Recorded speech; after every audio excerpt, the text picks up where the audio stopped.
Hola, mi nombre es Sara Plasencia y bienvenidos a un nuevo video. El día de hoy vamos a hablar de la historia del self-care o del autocuidado, porque creo que hoy en día nos han vendido mucho el concepto de self-care como hacerte mascarillas y días de spa y tener una rutina de skincare de 10 pasos que pues no tiene nada de malo eso, pero realmente el autocuidado tiene un trasfondo también desde el activismo, la resistencia, la preservación y al poner el autocuidado como algo central, hacía que no fuera ya solo algo personal, más bien se convertía como en un cuidado colectivo. Entonces, empecemos. Pero primero vamos a ver qué es el autocuidado y voy a dar una definición de la OMS. Lo describe como la capacidad de las personas, las familias y las comunidades para promover y mantener la salud y para prevenir enfermedades y hacerles frente con o sin el apoyo de los trabajadores de la salud o asistencial. También la OMS nos dice que el autocuidado va más allá de simples actos individuales de interés propio, pero también involucra comportamientos y conductas que tienen mucho que ver con la cultura.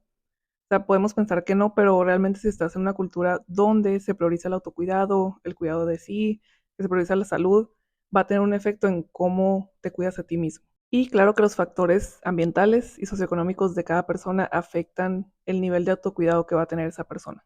Y el autocuidado es algo que ha existido en toda la historia de la humanidad, tanto en ámbitos laicos como en los populares o profesionales.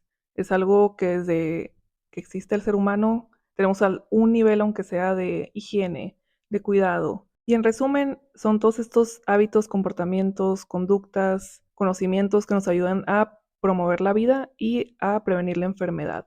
Y pongo un énfasis muy grande en promover, porque sí, claro que muchos hábitos del autocuidado y cosas así te ayudan a prevenir ciertas enfermedades, pero creo que se enfoca mucho más en promover la vida, en promover una salud positiva y no tanto en la prevención, porque la prevención se enfoca mucho en la ausencia de enfermedad y el autocuidado es más como para potencializar tu salud, no tanto el que no exista enfermedad. Y bueno, ahora sí empecemos con un poco de la historia. Neta, siempre que estoy grabando, mis perros se lucen. Dicen, es el momento de ladrar una hora seguida. Y vamos a empezar con el antiguo Egipto, que obviamente no se conocía el término como tal de autocuidado, pero hacían prácticas y hábitos que entran en el autocuidado. Los egipcios ya utilizaban técnicas naturales para la higiene y el cuidado corporal, como era el barro, ya utilizaban aceites para la piel y el cabello. Incluso ya tenían un sistema médico que era controlado por el gobierno y varias técnicas y remedios para lesiones y enfermedades. Después nos vamos a la antigua Grecia, que creo que es de las civilizaciones que más priorizaba el autocuidado, sin ser autocuidado en sí, pero tenían como prioridad mucho la higiene y el ejercicio físico. O sea, el tener una buena condición física era muy importante para los griegos y ya existían gimnasios en ese entonces que las personas podían ir y ejercitarse.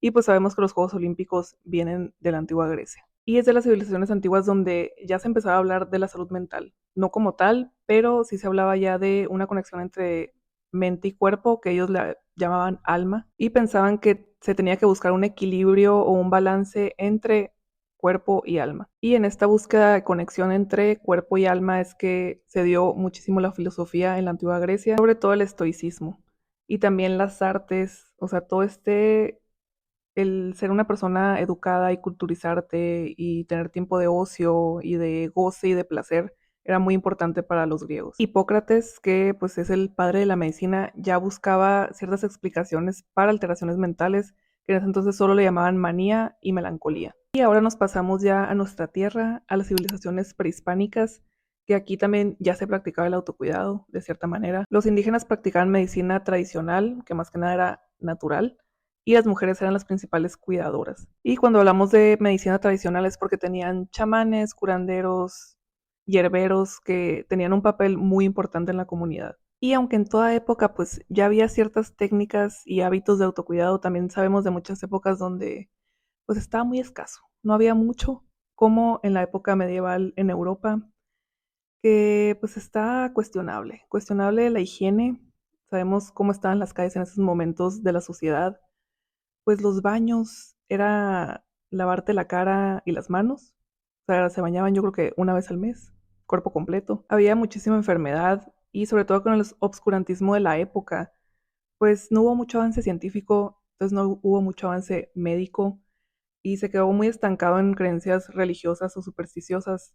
Y como muchas mujeres también ya eran curanderas, hierberas, todo esto, pues muchas las acusaban de brujas o a los hombres que estaban poseídos o que tenían un trato con el demonio y pues los terminaban fusilando, ¿no? Los terminaban matando a todos. Y ahora vamos a dar un brinco un poco grande en el tiempo hasta el siglo XX. En la primera mitad del siglo XX era más que nada un término puramente médico que lo usaban para los pacientes para que tomaran control de su salud y hicieran hábitos saludables y preventivos. Era más que nada para pacientes institucionalizados en psiquiátricos y para adultos mayores que ya necesitaban como un cuidado de largo plazo. O sea, ya tenían que estar siempre bajo cuidado. Como dato curioso, México tuvo el primer hospital psiquiátrico en toda América, se llamaba Hospital San Hipólito, que fue fundado en Ciudad de México en 1567. En la década de los 40 y 50 influyó muchísimo el trabajo de uno de los psicólogos más influyentes, más importantes, que es Carl Rogers, con su terapia centrada en la persona que se basaba más que nada en la relación que había entre el terapeuta y el paciente o cliente, porque él les llamaba clientes, no les decía pacientes. Y cómo esta relación, que más que nada él procuraba la empatía, la aceptación incondicional,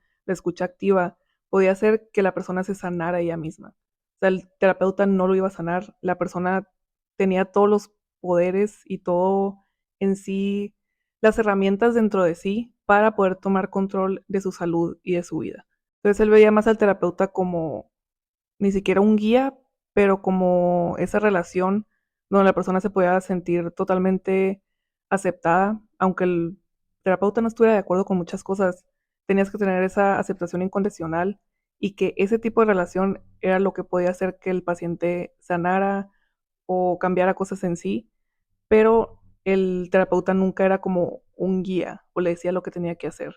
Entonces le daba total poder y control al paciente. O sea, tú tienes las riendas de tu vida.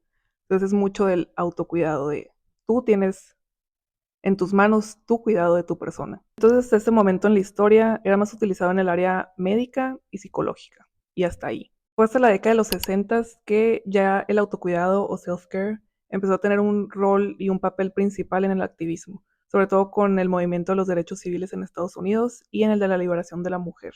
Fue un concepto muy utilizado por el Partido de las Panteras Negras como una manera de soporte, de preservación para poder continuar con su lucha ante las injusticias sociales. Solo me puedo imaginar lo drenante y lo cansado que debió de haber sido ser un activista o un líder de un movimiento como el que fue el de los derechos civiles.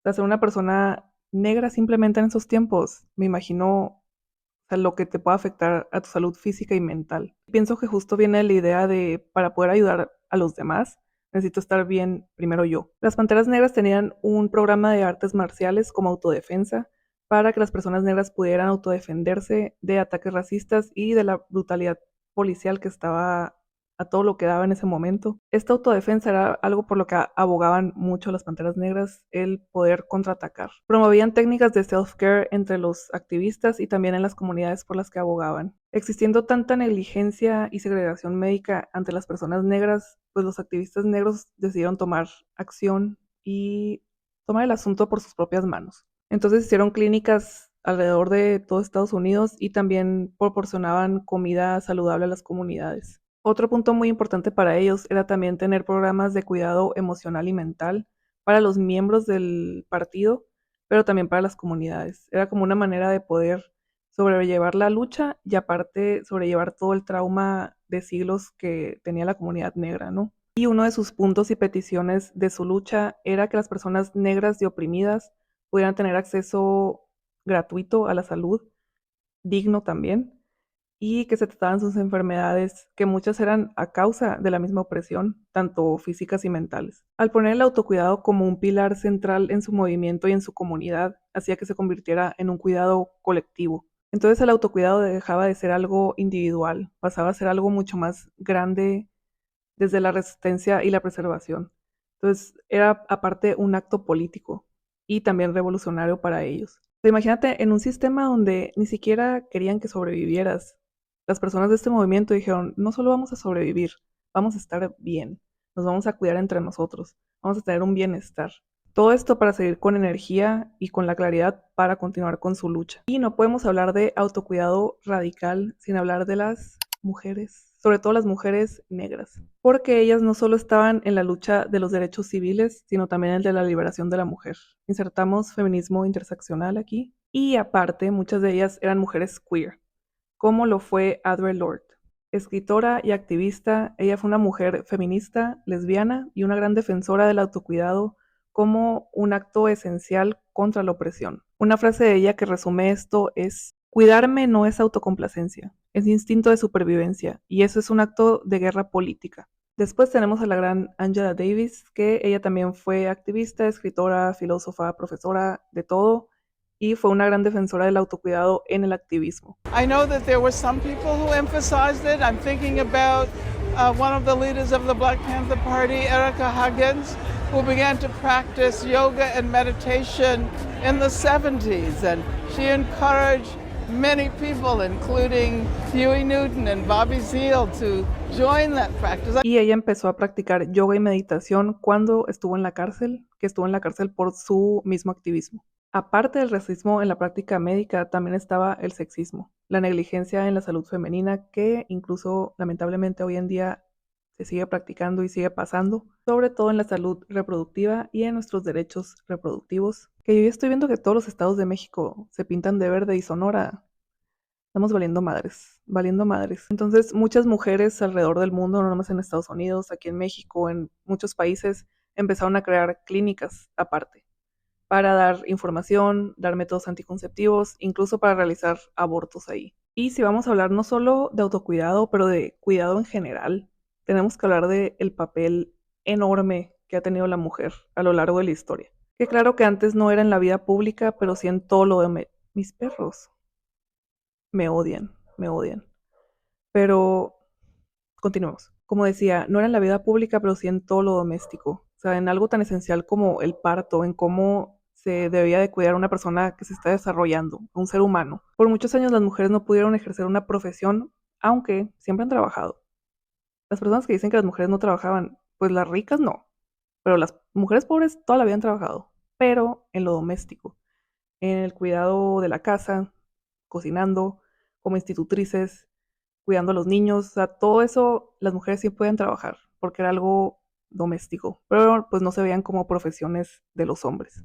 Pero todo este conocimiento que las mujeres fueron adquiriendo de años y años y años en el cuidado y autocuidado, pues no lo podían escribir, no podían hacer un libro, no podían hacer todo ese conocimiento oficial. Entonces es mucho conocimiento que se fue pasando de generación en generación, de voz en voz. Y hoy en día, que la mujer ya puede tener una carrera, seguimos predominando en todas las profesiones de cuidado. Enfermería, psicología, hay muchísimas mujeres en la medicina, en todo lo que tenga que ver con cuidado de los niños o en los adultos mayores. Y dejando de lado la profesión, el cuidado sigue siendo algo de mujeres, sigue recayendo mayormente en la mujer, tanto de hijos, de la familia, de familiares enfermos, de adultos mayores. En esta gráfica sacada de datos del INEGI del 2023, 7 de cada 10 mujeres que quisieron trabajar y no pudieron se debió a la falta de contar con alguien que cuida a sus hijos, ancianos o enfermos. De cierta manera, el autocuidado también es un acto de resistencia para la mujer. Es decir, ¿sabes qué? Estoy al tanto de todos, estoy siempre al cuidado de todos. Tiene que haber un momento en donde me voy a priorizar a mí y mi propio cuidado. Y viene de lo mismo de, tengo que estar bien yo primero para cuidar a los demás, para estar ahí para los demás. Te enseña que tú eres la que debes de cuidar de todos y tú allá quedas al último y a veces ni eso. O sea, no saben la cantidad de mujeres que yo he visto que se desgastan, que se les va la vida en cuidar a todo el mundo, hasta los que ni siquiera los debería de cuidar y ellas quedan a lo último o se les va su propia salud por estar ahí para los demás. Entonces creo que el ponerse primero y el tener el cuidado de sí y darse amor como mujer es algo revolucionario. Y bueno, ya seguimos con la historia. Fue hasta la década de los 80 que ya se empezó a hablar más como de todo este movimiento holístico del fitness y del bienestar, pero realmente en ese entonces mucha gente lo seguía viendo como algo de hippies o mucha gente lo veía como un culto. Entonces fue algo que se empezó a popularizar muy lentamente en esos años. Y siento que en los 90 y 2000, aunque ya estaba la industria ahí, y digo industria porque se volvió una industria, ya no era un acto político ni nomás un término médico, ya era todo un negocio. Siento que no estaba tan presente todo lo del autocuidado y el bienestar y lo wellness, porque creo que justo en los 90s fue cuando estaba muy glamorizado todo esto del heroin chic y como que esta extrema delgadez y la vida de rockstar y fumar y las drogas y sobre todo el estar muy delgada, pero no por bienestar o por fitness, más bien por no comer y muchas veces por meterte sustancias. Fue realmente hasta después del 2010 que ya esta industria agarró vuelo. Y creo que fue por tantos eventos históricos que hemos vivido en los últimos años que ya el autocuidado se volvió en algo necesario e importante, sobre todo en el 2020 con la famosa pandemia. Porque aquí ya no era solo el que teníamos una pandemia que amenazaba nuestra salud, entonces querías estar lo mejor posible de salud, pero también teníamos el encierro, los problemas económicos que trajo la pandemia, la falta de socialización, de salir, que era toda la mezcolanza perfecta para tener problemas mentales, caer en depresión y también para dejar tu salud física de un lado. Entonces aquí siento que fue como que el boom del self-care porque te puedes encontrar millones y millones de videos en todas las plataformas sobre ejercicios en casa, sobre cómo cuidarte en el encierro, cómo pasar la cuarentena, qué hábitos puedes hacer, cómo trabajar en línea y tener motivación. O sea, todo esto para tú poder cuidarte desde tu casa y estar lo mejor posible sin caer en la locura. Pero he notado que sobre todo en los últimos años, todo esto del wellness y el autocuidado realmente es mucho capitalismo disfrazado de bienestar.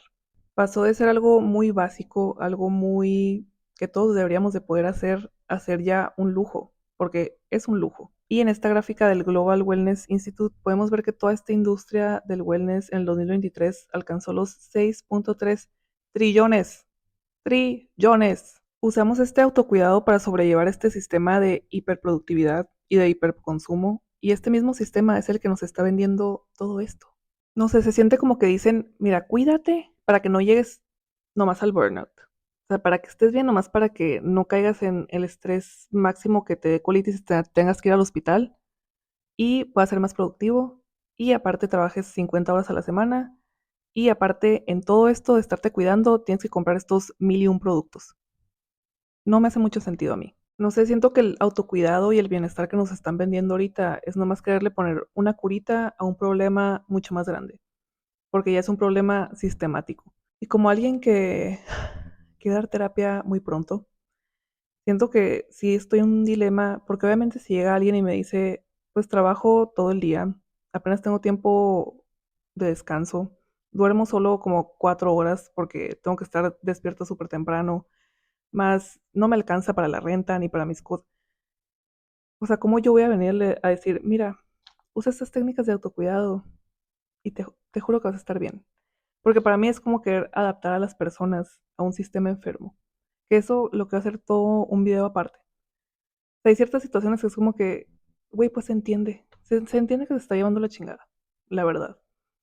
Y se siente como que muy flojo simplemente venir a decir, mira, te voy a dar todas esas herramientas para que puedas sobrellevar la situación de la chingada en la que estás.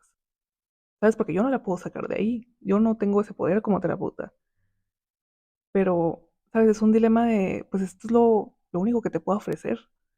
Pero también es como que no quiero que sobrelleves esto. O sea, no deberías de estar, nadie debería estar en situaciones así. Entonces sí es como que ponerle una curita a un problema mucho más grande. Y por otro lado, sí creo que el autocuidado es algo revolucionario para la mujer, pero hoy en día siento que hay una línea muy delgada entre que realmente sea cuidado y descanso para ti, a que ya pasa a ser algo exhausto para nosotras. Porque me acuerdo mucho de un trend en TikTok que según yo sigue, ¿no? De ser no es It Girl, That Girl. Ser That Girl, que es la morra que se levanta a las 5 de la mañana, va a hacer su clase de pilates, regresa, pasea a su perro, luego se toma, güey, es que he visto a gente que se toma una montaña de suplementos y vitaminas, que digo, no voy a asumir que no se lo recomendaron, pero siento que mucha gente toma vitaminas y cosas que probablemente no tienen una deficiencia en eso. Nomás porque vieron en TikTok o en alguna parte le salió que es bueno y dijeron, lo voy a comprar.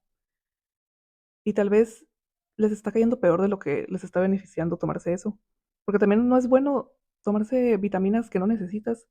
Pero bueno, luego sus polvos verdes y luego desayuna y luego trabaja 8 horas y luego va a su día de spa, luego se pone su luz infrarroja hace 20,000 cosas para antes de las 10 de la mañana, ¿sabes? Y siento que te dan una imagen de que eso es salud, eso es bienestar, eso es tener una rutina de ser una persona que tiene autocuidado de sí. Y la verdad es que el autocuidado no se ve de una sola manera. Cada persona va a implementar y a poner en su vida las cosas que se le acomodan y las cosas también que a ti te hacen sentir bien. O sea, realmente no tienes que hacer justamente esa rutina, no te tienes que levantar a las 5 de la mañana. La verdad, yo, si no tengo ninguna necesidad de levantarme a las 5 de la mañana, no lo voy a hacer. Prefiero dormir más. Creo que es mejor para mí dormir más y procurar mi sueño que ser hiperproductiva y estar despierta desde las 5 de la mañana.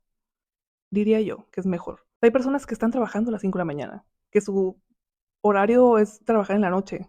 Su rutina no se puede ver como lo que te están vendiendo, que eso es salud, que eso es estar bien, que eso es cuidarte. Hay personas que apenas si tienen una, una hora, una hora para ellos, porque tienen hijos, porque tienen trabajo, porque tienen mil y otras cosas, responsabilidades.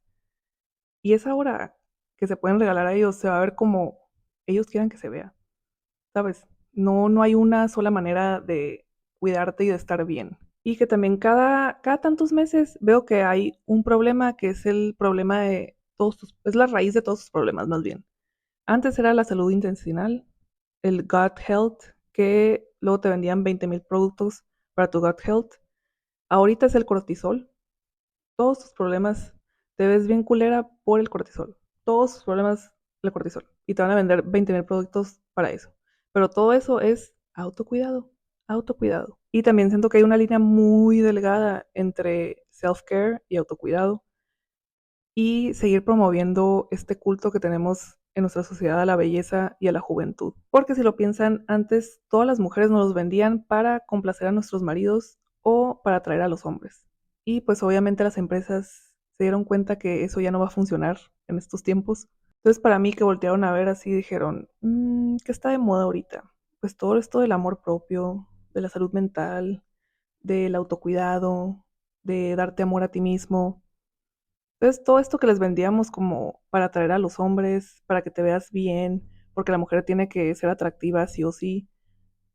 Entonces se los vamos a vender como que es autocuidado, como que es por ti, como que es tu decisión. Es algo que estás haciendo por amor a ti misma. Y la verdad, la mayoría de las decisiones que tomamos, siempre hay algo atrás. Nunca, casi nunca es nuestra decisión, puramente. ¿Sabes? O sea, yo todo el tema del libre albedrío como que sigo discutiéndolo en mi mente. Cada vez me convenzo más de que realmente no existe el libre albedrío, que siempre vamos a estar influenciados por nuestro ambiente y por nuestra crianza y por lo que nos enseñaron que debe de ser. Que te puedes deshacer de ciertas cosas, pero inconscientemente hay muchas cosas que siguen ahí. Y que aunque tú no te das cuenta y dices, es totalmente mi decisión, ¿es? ¿Es realmente tu decisión? ¿O te dijeron que eso es lo que debes de desear? Que así te debes de ver, que esto es lo ideal. Está para pensarse, está para pensarse. Y podemos ver cómo muchas marcas están cambiando su marketing o su discurso del producto, no desde la funcionalidad, pero desde el sentimiento. De que con esto le estás dando amor a tu cuerpo. Con esto puedes tener una sensación de bienestar y de calidez. Y estamos hablando de una barra de jabón. Y está la parte del culto a la juventud que tuve un podcast hace unos años. Solo saqué como 10 episodios, pero ahí sigue, pero justo hice un episodio sobre los estándares de belleza femeninos y la pedo. No sé si lo puedo decir aquí, pero ahí lo voy a poner. Mucho de esto que nos venden como bienestar y self-care y amor a ti misma y todo esto, todos estos productos, me recuerdan mucho a ese episodio, porque siento que es lo mismo de que quieren que nuestros cuerpos se queden estáticos. Cuando si algo pasa en el cuerpo de la mujer es cambio. Si algo sé de mi cuerpo y que cada mes pasa, es que cambia. Pero quieren que nos sigamos viendo como niñas o adolescentes y te tienes que quedar ahí. Y tienes que hacer todo lo posible para que se quede así. Y que te lo venden como salud y bienestar y todo lo que tú quieras. Pero para mí, mucho sí sigue perpetuando los estándares desde lo que hablo en el podcast. Escúchenlo. Que de ahí también entra todo lo de la extrema delgadez, que muchos dicen que volvió, pero para mí nunca se fue. O sea, sí empezamos a ver cuerpos más diversos, pero la extrema delgadez siempre estuvo ahí, nunca se ha ido. Siento que siempre ha sido el estándar. Tuvo unas variaciones ahí, pero ahí sigue. Y la neta sí me da corajito, porque siento que tomaron algo que viene desde la resistencia, desde el cuidado y el amor propio, y lo convirtieron en una manera de venderte las cosas y sobre todo de seguir subordinando y controlando el cuerpo de las mujeres. Y claro que esta industria también va dirigida a los hombres, claro, pero siento que es más limitada a las cosas que le pueden vender a los hombres desde este punto. Siento que va más en alimentación, suplementos y ejercicio. Ya de ahí, pues no hay tanto que les puedan vender. A nosotros, mira, inventan cada cosa. No sé si les ha salido en TikTok este trend del morning shit, que no sé cómo se diga en español, como mudar en la mañana, cambiar de piel en la mañana, no sé. Pero que se levantan como con un casco, con una madre en el pelo y traen aparte duermen con mascarilla, con cosas en los ojos, con una madre para la papada. Y yo digo, güey, cuando me han salido, digo, esa madre está distópico. Esa madre sí se ve como que ya cruzamos una línea, ya no la cruzamos, güey, ya estamos no sé en qué lado, güey. Y sí digo,